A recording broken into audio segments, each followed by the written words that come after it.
नमस्कार, मी हर्षाली. हितगुज या आपल्या खास कार्यक्रमात आपल्या सर्वांचं स्वागत. या कार्यक्रमात आपण विविध आजार, त्यावरील उपचार याबद्दल चर्चा करत असतो आणि आजचा आपला विषय आहे लहान मुलांमधील हृदयरोग आणि यावर मार्गदर्शन करण्यासाठी आपल्या सोबत आहेत MBBS, DCH, DNB paediatrics, DRNB paediatrics cardiology doctor Shrikant Mansing Mane. Doctor, स्वागत आहे तुमचं. नमस्कार. नमस्कार. डॉक्टर श्रीकांत माने यांचे MBBSचे शिक्षण जे हॉस्पिटल मुंबईमधून पूर्ण झालंय. डॉक्टर श्रीकांत माने यांचे पेडियाट्रिक्सचे उच्च शिक्षण गव्हर्नमेंट मेडिकल कॉलेज सोलापूर येथून झालेलं असून त्यांनी लीलावती हॉस्पिटल मुंबई येथे 3 वर्ष सेवा दिलेली आहे. यानंतर सुपर स्पेशालिटी एंट्रन्स एक्झाममध्ये संपूर्ण भारतामध्ये दुसरा क्रमांक पटकावत भारतातील अग्रगण्य अशा फोर्टिस एक्सकॉट हॉस्पिटल नवी दिल्ली मधून DRNB पेडियाट्रिक्स कार्डिओलॉजी या विषयाची 3 वर्षांची डिग्री यशस्वी संपादन केलेली आहे. अशी डिग्री घेणारे डॉक्टर श्रीकांत हे पश्चिम महाराष्ट्रातील पहिलेच डॉक्टर आहेत. बाल हृदयरोग तज्ज्ञ म्हणून उशकाल हॉस्पिटल सांगली येथे ते गेले 3 वर्ष कार्यरत आहेत. 10,000हून अधिक लहान मुलांच्या हृदयाची तपासणी आणि उपचार तसेच 500हून अधिक मुलांच्या हृदयाचे उपचार विना ऑपरेशन दुर्बिणीद्वारे करण्याचा त्यांचा मोठा अनुभव आहे. बाल हृदयरोग तज्ज्ञ म्हणून हातखंडा असणाऱ्या डॉक्टर श्रीकांत माने यांच्याकडे अल्पावधीतच महाराष्ट्र, गोवा, कर्नाटकमधील हजारो पेशंटनी उपचाराचा लाभ घेतलेला आहे. चला तर विषयाला सुरुवात करूयात. तर डॉक्टर, सुरुवातीलाच आपण पहिला हे जाणून घेऊया की बाल हृदयरोग म्हणजे काय आणि एकंदरीतच याचे पण काही प्रकार असतात का, आणि जर ते असतात तर ते कोणते असतात? जसे की आपण सर्वांनाच माहीत आहे की मोठ्या माणसांमध्ये हृदयाचे आजार असतात, जसे की त्यांना हार्ट अटॅक किंवा हार्ट फेलियर अशा टाईपचे आजार असतात. पण लहान मुलांमध्ये जे हृदयरोग असतात ते नक्कीच 100% मोठ्या माणसांपेक्षा वेगळे असतात. सो बाल हृदयरोग म्हणजे लहान बालकांमध्ये आढळून येणारे हृदयाचे आजार. बेसिकली ते 2 प्रकारचे असतात. कंजेनेटल म्हणजे जे जन्मजात हृदयरोग आहेत, आणि दुसरं म्हणजे ॲक्वायर्ड म्हणजे बाळाचं हृदय जन्मापासून नॉर्मल असतं, पण काही इन्फेक्शनमुळे म्हणजे रोमॅटिक हार्ट डिसीज असू द्या किंवा मायोकार्डायटिस असू द्या किंवा काही इलेक्ट्रिकल ॲबनॉर्मॅलिटीज होऊन अरिथमिया, ज्याला आम्ही अरिथमिया असं बोलतो, असे आजार होऊ शकतात. सो मी आज या चर्चासत्रामध्ये जन्मापासून जे बाल हृदयरोग असतात त्यावरतीच मेनली डिस्कशन करणार आहे. त्याचं कारण असं आहे की जे बाल हृदयरोग आहेत म्हणजे कंजेनिटल हार्ट डिफेक्ट्स आहेत ते मोस्ट कॉमन हार्ट डिफेक्ट्स आहेत. म्हणजे ते 28% ऑफ ऑल डिफेक्ट्स म्हणजे जन्मापासून जे अवयवदोष असतात त्याच्यापैकी हृदयामध्ये सर्वात जास्त दोष आढळून येतात. त्याचबरोबर 100 जन्मलेल्या बालकांपैकी जवळजवळ एका बालकाला तरी हा हृदयरोग असू शकतो. त्यामुळे आज मी बाल हृदयरोग जे जन्मापासून आहेत त्याच्यावरतीच सविस्तर चर्चा करणार आहे. मी सर्वप्रथम आपल्या विषयाला चालू करण्याआधी 1 मिनिट याच्यासाठी घेईन की सर्वांना मानवी हृदय कसं असतं ते माहीत असणे गरजेचं आहे, तरच त्याचे प्रकार पुढे समजतील. जसे की तुम्ही इथे बघू शकता की माझ्याकडे एक आर्टिफिशियल 3D हार्ट मॉडेल आहे. ते जेव्हा तुम्ही असे ओपन करून बघता तर त्याच्यामध्ये युजुअली मानवी हृदयामध्ये 4 कप्पे असतात. 2 वरच्या बाजूला, हे 2 छोटे कप्पे असतात वरच्या बाजूला, 2 मोठे कप्पे असतात त्यांना वेंट्रिकल्स म्हणतात, छोट्या कप्प्यांना एट्रिया म्हणतात. हृदयाच्या मध्ये पडदा असतो असा. त्याचबरोबर 4 झडपा असतात. उजव्या बाजूला ट्रायकस्पिड वॉल, पल्मरी वॉल, डाव्या बाजूला मायट्रल. थोडंसं या साईडला असं दाखवा, त्या साईडला आपल्या प्रेक्षकांना. तर डाव्या बाजूला मायट्रल वॉल आणि एओटिक वॉल ही असते. त्याचबरोबर 2 महाधमनी असतात. ही जी निळ्या कलरचं दिसते त्याला आपण पल्मरी आर्टरी असं बोलतो, आणि एक जी मोठी रेड कलरचं दिसते त्याला एओटा असं बोलतात. सो जन्मजात जे बाल हृदयरोग असतात त्याच्यामध्ये बेसिकली ते 2 प्रकारे त्याच्यामध्ये डिव्हिजन होतं.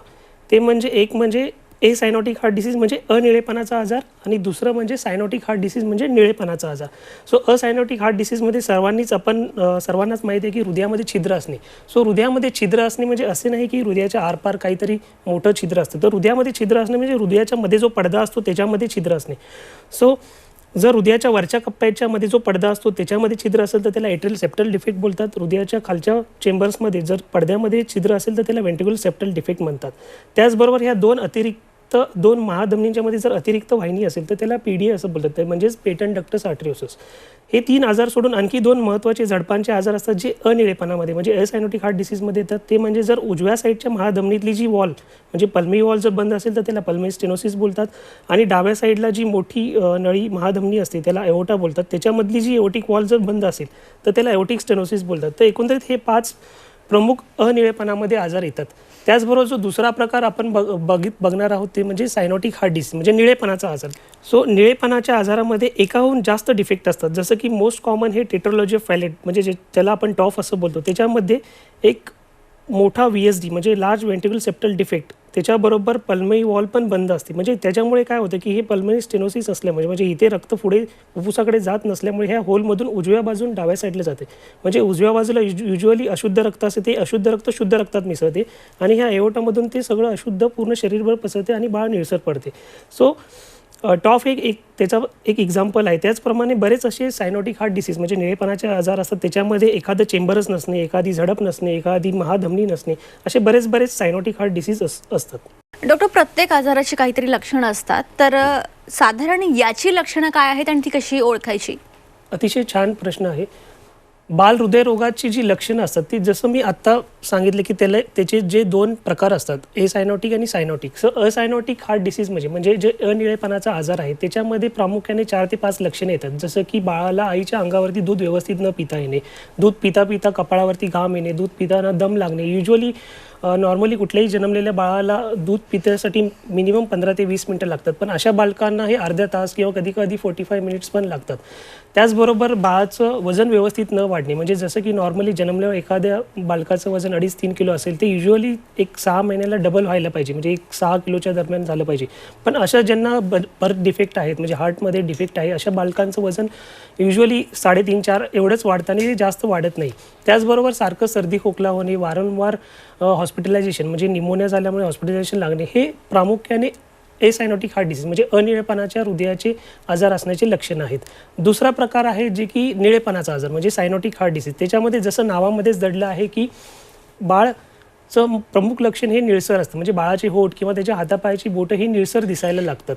त्याचबरोबर ह्याच्यामध्ये आणखी एक महत्त्वाचं लक्षण असतं जे इमर्जन्सी असतं, त्याला आम्ही सायनोटिक स्पेल असं म्हणतो. त्याच्यामध्ये काय होतं की जे बाळ रडून बऱ्याच वेळा बाळ निळं पडतं आणि बेशुद्धही होऊ शकतं. अशा वेळी जर विदिन टाईम आम्ही त्याचं ट्रीटमेंट नाही केलं तर अशामध्ये बाळ दगावू शकतं, तर त्याला सायनोटिक स्पेल असे म्हणतात. तर अशी ही वेगवेगळी लक्षणं depend upon cyanotic heart disease आहे का सायनोटिक हार्ट डिसीज आहे त्याच्यावरून ती लक्षणं असतात. ओके, आता बाल हृदयरोग म्हणजे काय, त्याची लक्षणं काय याविषयी तुम्ही जर सांगितलं, पण एकंदरीतच याचं आपण निदान कसं करू शकतो, याच्या उपचार पद्धती काय आहेत याविषयी थोडं सविस्तरमध्ये सांगा. तर बाल हृदयरोग निदान करण्यासाठी महत्त्वाचे म्हणजे 3 व्यक्ती अतिशय महत्त्वाचे असतात. एक म्हणजे बालकांचे पालक, जी आई बाळाची आई बाळावर 24 तास असते. सो एक तर बाळाचे पालक, दुसरं म्हणजे बालरोग तज्ज्ञ आणि तिसरं म्हणजे बाल हृदयरोग तज्ज्ञ आमच्यासारखे असणारे पीडियाट्रिक कार्डिओलॉजिस्ट. सो सर्वप्रथम पालकांना असा संशय येतं की बाळाला जे काही मी आता थोडेफार लक्षणं सांगितलेत अशी लक्षणं असल्यावर सर्वप्रथम पालक आपल्या बालकाला जवळच्या बालरोग तज्ज्ञाकडे घेऊन जातात. मग ते बालरोग तज्ज्ञ जेव्हा बाळाचं पूर्ण हिस्ट्री घेतात किंवा त्याचं फिजिकल एक्झामिनेशन करतात, अशा वेळी त्यांना हृदयाचं जेव्हा ते आवाज ऐकतात, नॉर्मली हृदयामध्ये 2 हार्ट साऊंडच ऐकायला यायला पाहिजे, पण त्यांना हे 2 हार्टबीट सोडून आणखी एक आवाज येतो, एक्स्ट्रा आवाज येतो, त्याला मर्मर असं आम्ही बोलतो. असं जेव्हा ते मर्मर असा आवाज आल्यानंतर बालरोग तज्ज्ञांच्या मनात लगेच संशय किंवा शंका येते की बाळाला काहीतरी हृदयाचा आजार आहे. मग अशा वेळी ते बालरोग तज्ज्ञ आमच्यासारख्या हृदयरोग तज्ज्ञाकडे बाळाला रिफर केले जाते. मग आमच्याकडे जेव्हा हे त्यांचे पालक घेऊन येतात, अशा वेळी आम्ही त्यांचं डिटेल हिस्ट्री फिजिकल एक्झामिनेशन केल्यानंतर एक स्पेसिफिक टेस्ट करतो, त्याला 2D इको असं म्हणतात. 2D इको म्हणजे काय, तर हृदयाची सोनोग्राफी. तर हृदयाच्या सोनोग्राफीमध्ये ऑलमोस्ट आपण 99% बाल हृदयरोगाचं निदान करू शकतो. मी 1% याच्यासाठी नाही सांगितलं आहे की काही केसेसमध्ये आपल्याला कार्डियक CT स्कॅन किंवा कार्डियक MRI करायला लागू शकतो. तर जेव्हा आम्ही ते बाळाचं 2D इको करतो त्याच्यामध्ये ऑलमोस्ट आम्ही त्यांना एक ट्रीटमेंट प्लॅन देतो की बाबा बाळाला आता मेडिकल मॅनेजमेंटची गरज आहे की सर्जिकल मॅनेजमेंटची गरज आहे, किती इमर्जन्सी आहे, कधीपर्यंत थांबू शकतो. तर अशा प्रकारे बाल हृदयरोगाचं निदान केले जाते. ओके, आता बाळाच्या जन्माच्या आधीच याचं निदान होऊ शकतं का? हा अतिशय महत्त्वाचा प्रश्न आहे. आता सायन्स एवढं ॲडव्हान्स झालं आहे की इवन बाळ जेव्हा पोटामध्ये असतं तेव्हा बरेच रेडिओलॉजिस्ट रुटीन ऑब्स्टेट्रिक स्कॅन करतात किंवा आता सध्या 3D 4D स्कॅन पण आले. त्याच्यामध्येच एक विशिष्ट अशी टेस्ट आहे ज्याला फिटल इको असं बोलतात. फिटल इको म्हणजे गर्भाशयात असणाऱ्या बाळाचं हृदयाचं चेकअप. सो फिटल इकोद्वारे आपण ऑलमोस्ट 80% मेजर हार्ट डिसीज जे मेजर हार्ट डिफेक्ट आहेत ते आपण डिटेक्ट करू शकतो. जसं की खूप मोठा होल असणे किंवा एखादं चेंबर नसणे, एखादी महाधमनी नसणे किंवा एखादी झडप नसणे. पण याचा अर्थ असा नाही की सगळेच आजार आपण फिटल इकोद्वारे निदान करू शकतो. जसं की जर छोटे छिद्र असेल म्हणजे small ASD, small VSD, small PD हे युजली अँटीनेटली आपण नाही डिटेक्ट करू शकतो. त्याचप्रमाणे काही आजार बालकांच्या हृदयात असे असतात की जे डेव्हलपिंग असतात, म्हणजे अर्ली जेस्टेशनमध्ये आपण ते डिटेक्ट नाही करू शकत, जसं की कोऑक्टेशन ऑफ एओर्टा किंवा bicuspid aortic valve with aortic stenosis. तर असे आजार युजली हे पोस्टनेटली पण समजतात. डॉक्टर, आता यावर ते कोणते कोणते उपचार उपलब्ध आहेत याविषयी थोडं सविस्तरमध्ये सांगाल? ओके. तर जेव्हा बाल हृदयरोगाचे निदान होते तेव्हा सर्वप्रथम पालकांनी लक्षात घेतले पाहिजे की बाल हृदयरोगाचे निदान झाले म्हणजे त्याला ट्रीटमेंटची गरज असेलच असं नाही. त्याचं कारण असं आहे की बऱ्याच वेळा काय होतं की जर हृदयामध्ये मायनर प्रॉब्लेम असतील, म्हणजे छोटे small ASD, small VSD, small PD म्हणजे छोटे छिद्र असेल किंवा छोटी अतिरिक्त वाहिनी असेल, तर ते बऱ्याच वेळा ह्या गोष्टी कालांतराने ऑटोमॅटिकली नॅचरली क्लोज होऊ शकतात. त्याला आपण जस्ट वेट अँड वॉच आणि किंवा फॉलोअप करावा लागतो. इन केस लार्ज ASD म्हणजे लार्ज ASD किंवा लार्ज VSD, लार्ज म्हणजे मोठा होल असेल हृदयामध्ये किंवा मोठी अतिरिक्त वाहिनी असेल, तर अशा केसमध्ये बाळांचं युजली 6 महिन्याच्या आतमध्ये त्यांना ट्रीटमेंट घेण्याची गरज असते, आयदर बाय ऑपरेशन किंवा मग विदाउट ओपन हार्ट सर्जरी. त्याचबरोबर जर मीडियम साईजचे छिद्र असेल, म्हणजे मध्यम आकाराचं हृदयामध्ये छिद्र असेल किंवा मध्यम आकाराची अतिरिक्त नळी असेल, तर अशा केसमध्ये डिपेंड म्हणजे मध्यम आकाराचं VSD असेल तर आपण त्याला 1.5 ते 2 वर्षापर्यंत ट्रीटमेंट करू शकतो. मध्यम आकाराची अतिरिक्त वाहिनी म्हणजे मीडियम PDA असेल तर त्याला युजली 6 महिने ते 1 वर्षापर्यंत आपण क्लोज करू शकतो. आणि मध्यम आकाराचा ASD म्हणजे वरच्या कप्प्यात जर होल असेल तर त्याला आपण 3 ते 4 वर्षामध्ये त्याचं ट्रीटमेंट करू शकतो. सो बाल हृदयरोगाचे बेसिकली 2च प्रकारे आपण ट्रीटमेंट करू शकतो, जे म्हणजे की एकतर ओपन हार्ट सर्जरी किंवा without open heart surgery. So आज मी पिडियाट्रिक इंटरव्हेन्शनल कार्डिओलॉजिस्ट असल्यामुळे काही उदाहरण आपण व्हिडिओमार्फत बघूया की कोणकोणते बालकांच्या हृदयामधील आजार आपण हे विना ऑपरेशन बंद करू शकतो किंवा त्यांचं ट्रीटमेंट करू शकतो. जसं की तुम्ही स्क्रीनकडे बघत आहात, जसं की तुम्ही ह्या पहिल्या इमेजमध्ये बघताय की हा हृदयाचा एक कट सरफेस आहे, म्हणजे हृदयाच्या वरच्या कप्प्यामधील जो पडदा आहे त्याच्यामध्ये जर होल असेल त्याला आपण एट्रियल सेप्टल डिफेक्ट बोलतो.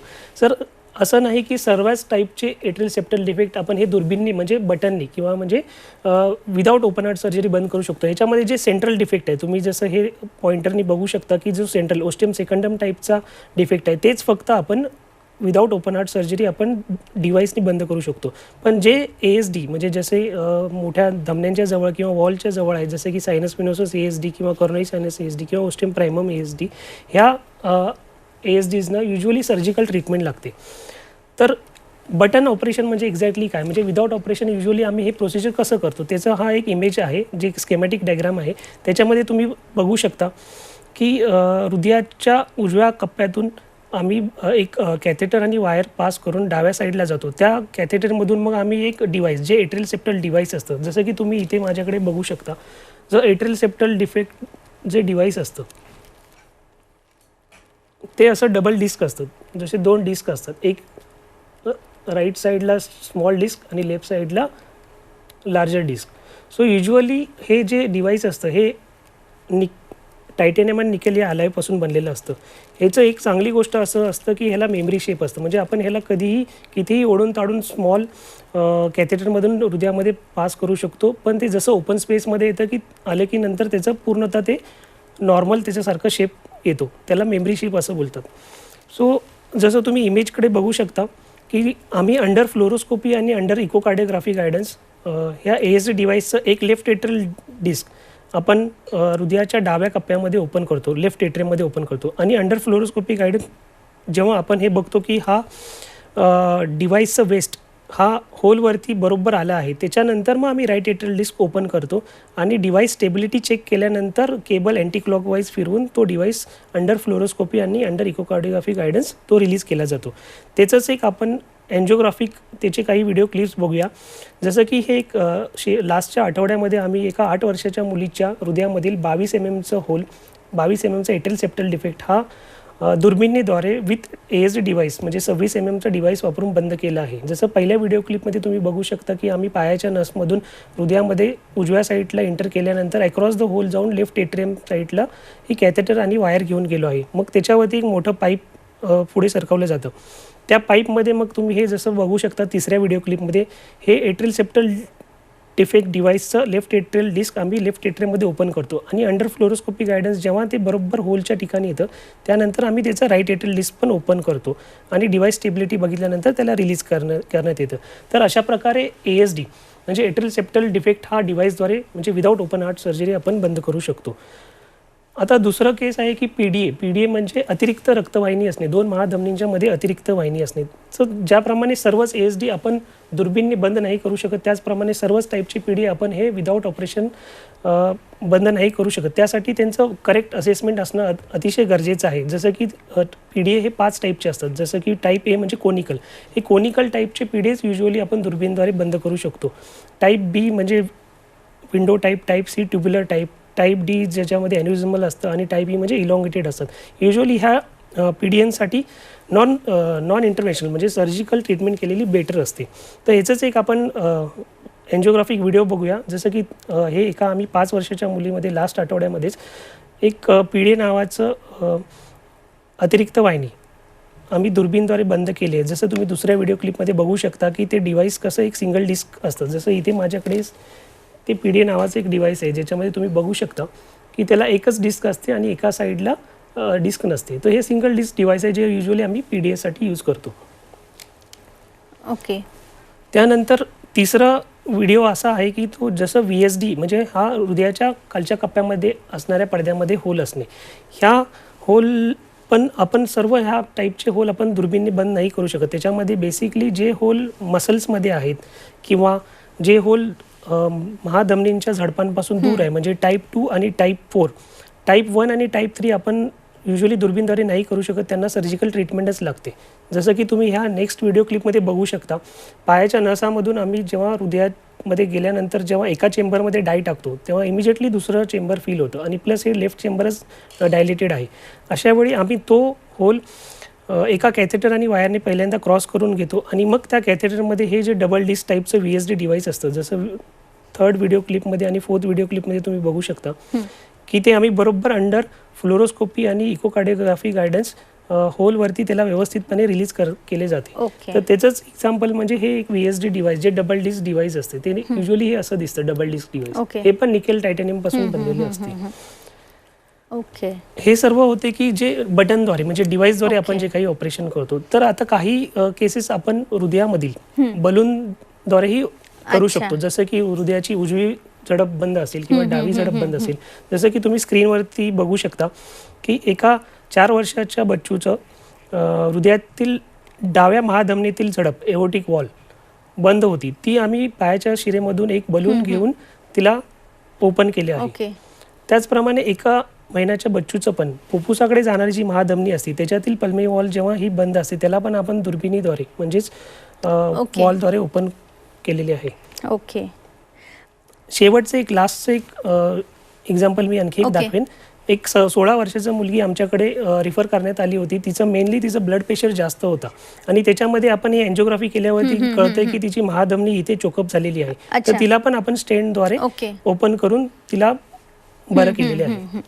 ओके. आता या विविध प्रोसिजर्स नंतर काय काळजी घ्यायची आणि साधारण याचा खर्च किती येतो? वेळ कमी असल्यामुळे थोडक्यात सांगाल. सो बेसिकली हे जे पिडियाट्रिक इंटरव्हेन्शनल प्रोसिजर ह्या शॉर्ट ड्युरेशन असतात. जसं की ओपन हार्ट सर्जरीसाठी मिनिमम 7 days to 10 days लागतात. पण ह्या पिडियाट्रिक इंटरव्हेन्शनल केसेसला जसं आम्ही आज ॲडमिट केलं उद्या पेशंटचं प्रोसिजर केल्यानंतर 3rd डेला आम्ही त्यांना डिस्चार्ज करू शकतो. त्याचप्रमाणे इनिशियली आपल्याला त्यांना एक क्लोज फॉलोअपमध्ये ठेवायला लागतं. जसं की 1 month, 3 months, 6 months, 1 yearला त्यांना फॉलोअप ठेवायला लागतं. बटन केसेसमध्ये आम्हाला त्यांना एक रक्त पातळ होण्याची औषध द्यायला लागतं. ते युजली बटन इंडोथेलाइज होण्यासाठी म्हणजे हृदयाचा भाग होण्यासाठी ते महत्त्वाचं असतं. त्याचप्रमाणे बऱ्याच पालकांचा असा प्रश्न असतो की बाबा हे हृदयाचे अशी बटन प्रोसिजर केल्यानंतर पुढे काय होणार, ते नॉर्मल खेळू शकतात की नाही किंवा त्यांना नॉर्मल ॲक्टिव्हिटीज किंवा स्पोर्ट्समध्ये पार्टिसिपेट करू शकतात की नाही. तर ते हे सर्व गोष्टी करू शकतात. ओके. आणि साधारण याचा खर्च काय येतो आणि उष्कालमध्ये लहान मुलांच्या हृदयासंबंधित कोणत्या सुविधा उपलब्ध आहेत थोडक्यात सांगाल. तर युजली हे पिडियाट्रिक इंटरव्हेन्शनल केसेसला 1.5 ते 2 लाखापर्यंत खर्च येतो. पण बऱ्याच वेळा आर्थिक चणचण असल्यामुळे किंवा बऱ्याच पालकांना आर्थिक प्रॉब्लेम असल्यामुळे महाराष्ट्रामध्ये अशा 2 महत्त्वाच्या योजना आहेत जसं की महात्मा फुले योजना आणि एक राष्ट्रीय बाल स्वास्थ्य कार्यक्रम योजना, त्याच्यामध्ये आपण जवळजवळ ह्या सर्व केसेस फ्रीमध्ये करू शकतो. त्याचप्रमाणे आम्ही आत्तापर्यंत केलेले ऑलमोस्ट 98% केसेस हे अंडर स्कीम केलेले आहेत. पुष्कळ हॉस्पिटलमध्ये हे विदाऊट ओपन हार्ट सर्जरी सोडून ओपन हार्ट सर्जरीज पण बालकांचे होतात, कारण की आमच्या इथे फुल टाईम कार्डियक सर्जन आणि कार्डियक ॲनेस्थेटिस्ट प्लस एक चांगला NICU आणि PICU बॅकअप आहे. ओके, जाता जाता थोडक्यात आपल्या प्रेक्षकांना काय मेसेज द्याल? तर जाता जाता मला सर्व पालकांना एवढंच महत्त्वाचं सांगायचं आहे की जेव्हा पण कोणत्याही पालकाच्या बालकाला हृदयरोगचं निदान होईल त्यावेळी त्यांनी घाबरून जाऊ नये. आज सध्या ऑलमोस्ट 99% केसमध्ये सर्वच बालकांचं हृदयाचं व्यवस्थितपणे म्हणजे मोर दॅन 99% सक्सेस रेटने ट्रीटमेंट केली जाऊ शकते. सर्वात एक महत्त्वाचं गोष्ट असं आहे की बऱ्याच वेळा सर्दी खोकला झाल्यावरती बालरोग तज्ज्ञांनी जसं पेशंटला जसं बालरोग तज्ज्ञाकडे दाखवलं जातं, त्याचप्रमाणे जसं बालकाला हृदयाचा आजार असेल तर त्यांनी स्पेसिफिकली बाल हृदयरोग तज्ज्ञाकडूनच त्यांचं ट्रीटमेंट घ्यावं, हे माझं सर्व जनतेला आव्हान आहे. अगदी, तुम्ही या ठिकाणी आला, खूप चांगलं मार्गदर्शन केलं, त्यासाठी तुमचे मनापासून धन्यवाद. धन्यवाद. तर लहान मुलांमधील हृदयरोग आणि यावरचे उपचार काय आहेत याविषयी डॉक्टर श्रीकांत मानसिंग माने यांनी या ठिकाणी उत्कृष्ट असं मार्गदर्शन केलेलं आहे. तुम्हाला सुद्धा तुमच्या लहान बाळाला असे काही सिम्पटम्स दिसत असतील तर तुम्हाला स्क्रीनवर जे काही नंबर दिसतात त्यावर तुम्ही कॉन्टॅक्ट करू शकता. कार्यक्रमात आता वेळ झाली आहे इथेच थांबण्याची. ताज्या बातम्यांकरिता पाहत रहा झी 24 तास.